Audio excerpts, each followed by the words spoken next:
Assalamu alaikum, my dear brothers and sisters, and welcome back to Politics and Debate. Today, inshallah, we're going to be discussing something that is so highly requested. We're going to be talking about the individual Donald Trump.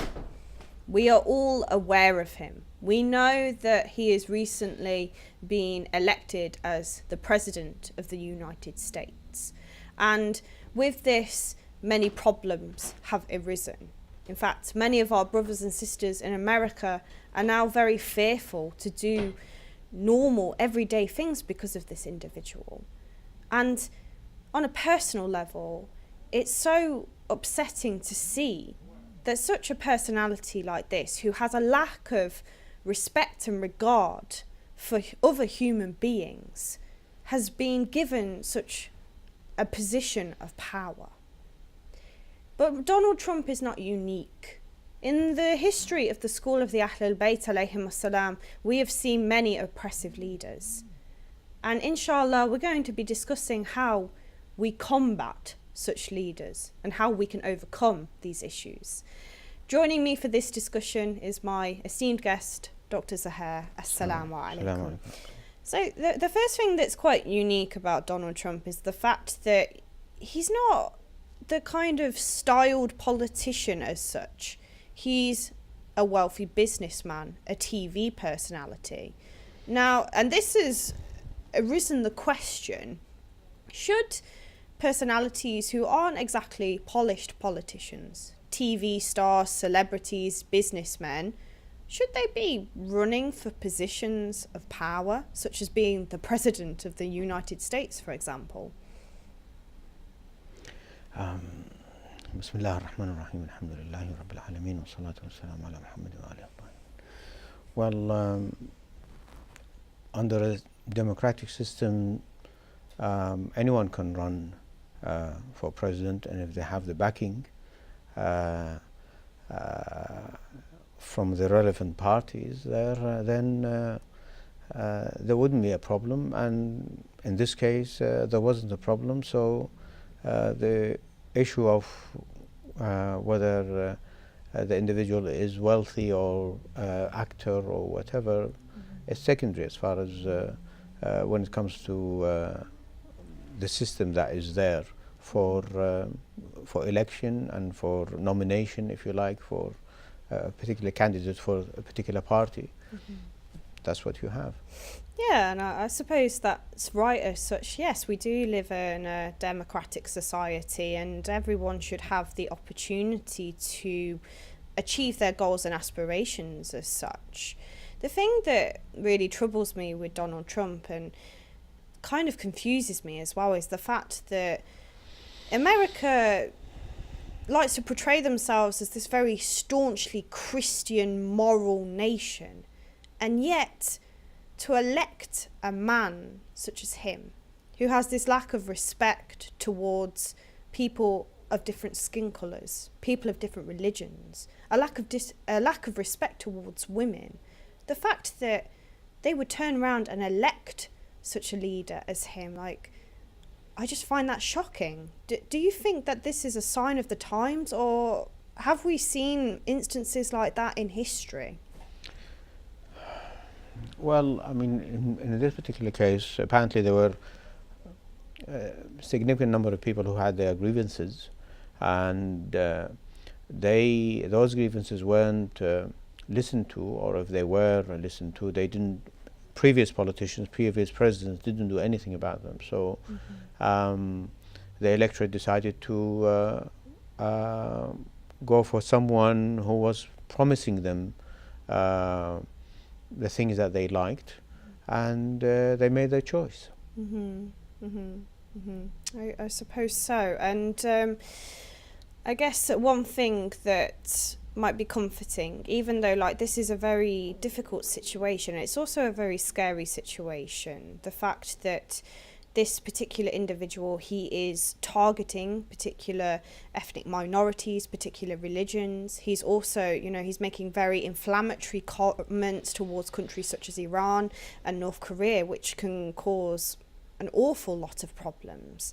But what do the Ahlul Bayt alayhim as-salam How did they deal with the oppressive governments of their time? Because in particular, Bani Umayyah and Bani Abbas, they did all that they could to try and stamp out the light and the truth of the Ahlul Bayt alayhim as-salam. Yes. Well, the Ahlul Bayt alayhim salam didn't. They had, the power was in the hands of the likes of Bani Umayyah, the Umayyad dynasty and the Abbasid dynasty, and they subjected the Ahlul Bayt alayhim salam to all the persecution, punishment, and ultimately killing of Ahlul Bayt. Every single Imam, if you like, at the time of Bani Umayyah and Bani Abbas were killed by those rulers, by the rulers of the Umayyad dynasty and Abbasid dynasty. And not only that, they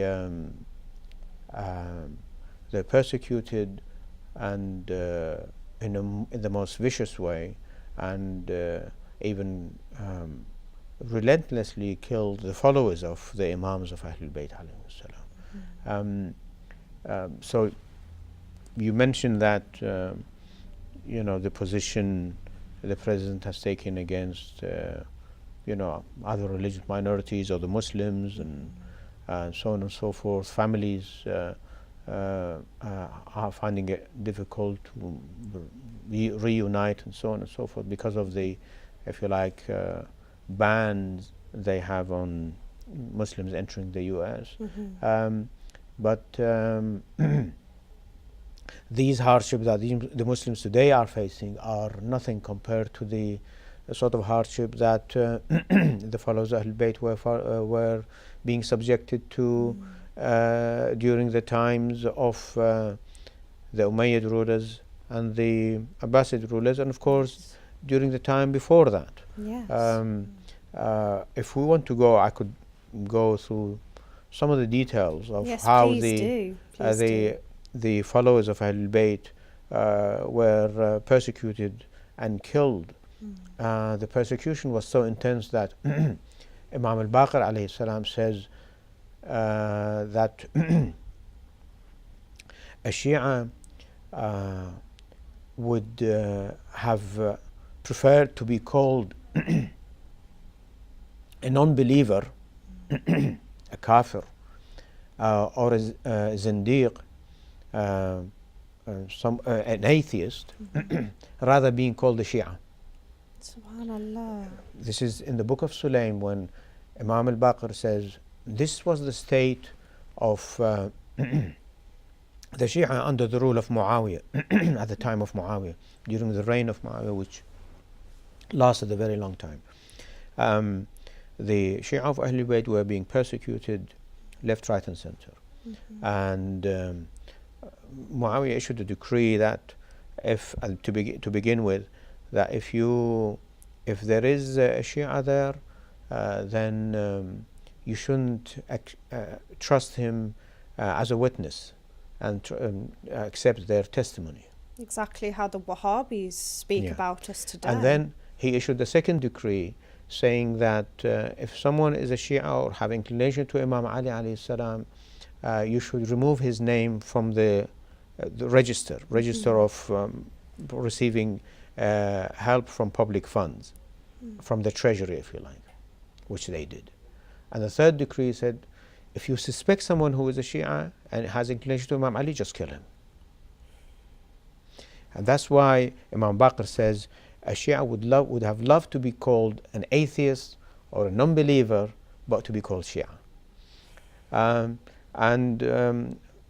Of course, not only they killed the Shia of Ahlul Bayt, they killed the Imams, of course. Every single Imam.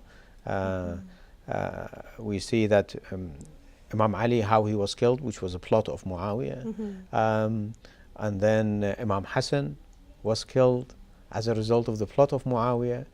And we all know what happened to Imam Hussein, which was done at the hand of Yazid, the son of Muawiyah, and of course Imam Zain al-Abidin, Imam al-Baqir, Imam al-Sadiq. They were all killed by, at least Imam Zain al-Abidin and Imam al-Baqir were killed by the Umayyads, and Imam al-Sadiq until Imam Hassan al-Askari, that is the 6th Imam to the 11th Imam, they were all killed by the Abbasids ruler, the rulers of the Abbasid dynasty, and of course they had come to power against the Umayyads with the motto of we want to seek revenge for Ahlul Bayt, for the Imams of Ahlul Bayt. But Hypocrisy. they persecuted the Ahlul Bayt and their followers more than the Umayyad had done. At the time of Harun, for example, they used to bury the Shia of Ahlul Bayt alive. Yeah, that's why it's makruh to live in Baghdad, because the walls are literally made from the blood of the Shia. The walls and the columns of a palace, they used to place a Shia individual inside alive and build over him. This is the sort of persecution that they faced at the time of, that's after having killed their leaders, of course, having killed the Imams. At the time of the Umayyad dynasty and the Abbasid dynasty. Of course, the Abbasid dynasty is referred to as the Golden Age era. The Golden Age. It was, this is the sort of thing that goes unnoticed, you know, and people don't talk about it, or historians just sweep it under the carpet. This is the sort of thing that went on for every single Imam during the Abbasid era and of course the Umayyad era, and their followers. They were being tortured, imprisoned, or simply killed or buried alive. So the sort of thing that the Ahlul Bayt suffered is really unspeakable. We can't begin to say what happened to every single Imam. We have a very short time. To every single Imam and their followers. The sort of tortures that they were subjected to, or simply great many of the Shia were just dumped in prisons and forgotten about.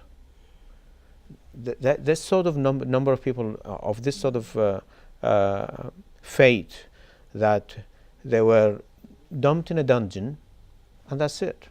They forgot about it. That's unthinkable. Until they died, whether they had diseases or whatever.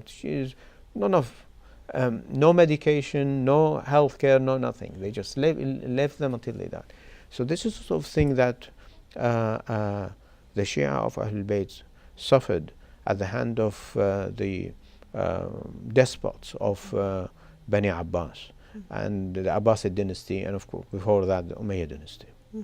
Yes. We cannot begin to imagine what's it like. So it's so true. I feel so emotional just sitting here and listening to that. Subhanallah. Looking at the examples of our Imams alayhim wassalam, each of them had a slightly different approach when it came to opposing the oppressive governments of their time. So for example, take Imams Hassan and Imam Hussein alayhim assalam. Imam al-Hassan alayhi salam, he is criticised for signing the peace treaty with Muawiyah, even though he was following in the footsteps of his grandfather, the Prophet sallallahu alayhi wa alihi, who signed the peace treaty of Hudaybiyah. Whereas Imam al-Hussein alayhi salam, he stood up on the plains of Karbala, even though he knew that his companions and his family were going to be slain, and he knew that his women, his daughters, were going to be taken prison. Now, why is that? Why are their approaches so different? If it's different, it's because of the circumstances. In fact, Imam Hassan alayhi salam, he eventually signed a truce, if you like. It wasn't a peace treaty. But if Imam Hassan resorted to that, was because he was about to go and, if you like, to go to war, because Muawiyah had made sure that he wanted to put Imam Hassan in a position so that he can fight him, because he knew he had far more resources and so on. And Imam Hassan, what he did at the last hour, if you like, the last minute, was that he started buying off the personalities were or if you like, the senior figures in the army of Imam Hussein alayhi salam. And they betrayed their Imam. And they sold out, and they accepted the money from Muawiyah and betrayed Imam Hassan. That's why Imam Hassan was left with no option but to accept the truth, because if he hadn't done that, the Shia would have been massacred. Because if you like, his generals, his army, senior army figures, they betrayed him and they sold out to Muawiyah. He had to accept the truth so that the blood of the Shia would be saved. Yes, and this is Imam al-Hassan alayhi salam. Who are we to question that? And well, I mean, we can see the evidence for it. And in the case of Imam Hussein alayhi salam, he didn't go to fight a war. He was invited by the people of Kufa that he should come, and midway, or at least when he got near Kufa, he was stopped by the army of Yazid, and he even said, I'm not going to make, they asked him to make bay'ah. He said, I'm not going to make bay'ah, but if you don't accept my stance, then I can go back. But of course, they wouldn't let him to go back. I mean, we can talk about this in details, inshallah, in the future. Inshallah, I'd very much like that, Dr. Zahra. Thank you so much once again. But my dear brothers and sisters, please do stay tuned, as up next, Sister Fatima will be discussing how to have a productive morning routine within home and living, inshallah.